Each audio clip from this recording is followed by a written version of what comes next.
Good evening. It is I, the Bleach Demon. And I thought it would be fun to beat up the centrists a little bit.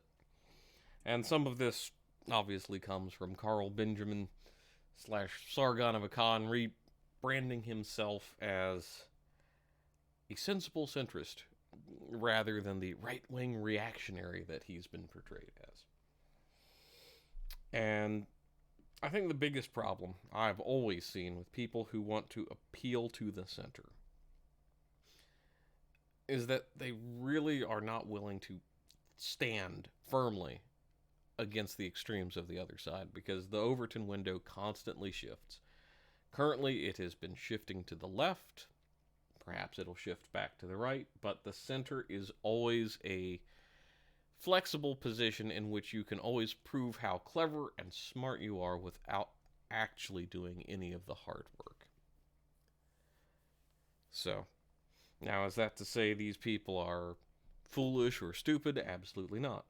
But they are people who value political influence over making a difference, making a political and moral stand. Now, is that to say anybody I've previously mentioned is unprincipled and whatnot? No, no, no. And I'm feeling like I'm very much catering to the center right now by hedging those bets because, one, I obviously don't know their thinking to how they got to where they are, but I will say I find it rather disconcerting to see people who've been champions of what would have been considered classical right wing thought now just moving into a position where they can have more influence.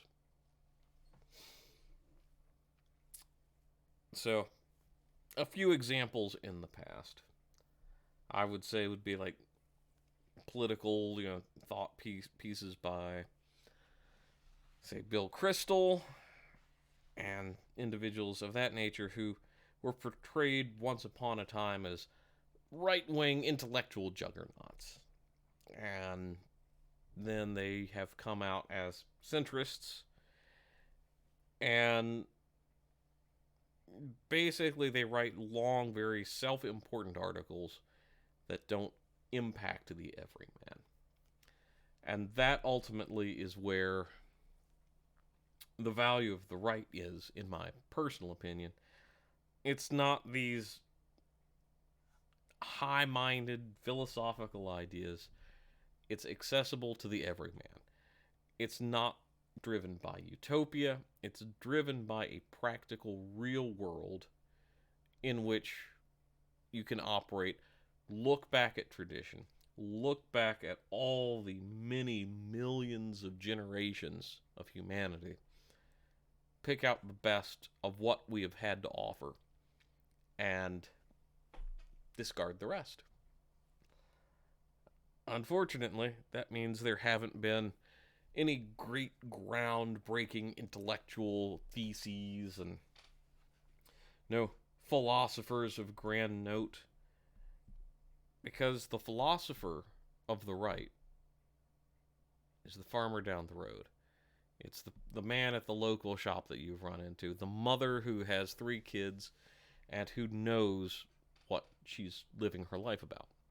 It's nothing more than that. It's not someone who's gone to university and has sat there through morals and philosophical classes. It's someone who can tell you what's right and wrong by looking at any given political situation.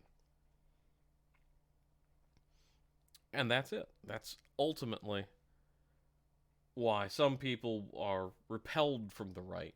It's because it's the philosophy of the everyman. And the moment that we've forgotten that, the moment that we don't appreciate that, is the moment that we're lost. So the center is the farmer who's gone to school, who wants to prove to the other farmers that he's smarter than they are, but still wants to suck up to the professor.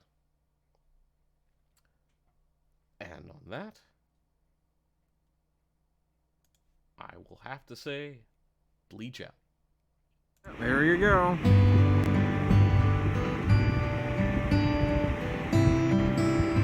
Yeah, there you go.